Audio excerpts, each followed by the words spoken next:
Hello అండి, ఎలా ఉన్నారు?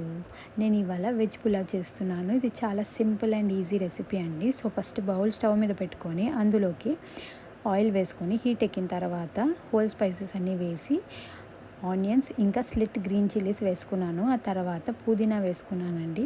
పుదీనా బాగా ఫ్రై అయిన తర్వాత జింజర్ గార్లిక్ పేస్ట్ వేసి రా స్మెల్ అంతా పోయే వరకు ఫ్రై చేసుకొని మనము బీన్స్, క్యారెట్ ఇంకా పొటాటోస్ అండి 1 ఇంచ్ సైజ్ పీసెస్ కట్ చేసి పెట్టుకున్నాము. అవి అందులోకి వేసుకొని మిక్స్ చేసుకొని సాల్ట్ కూడా వేసి మిక్స్ చేసి పెట్టుకోవాలి.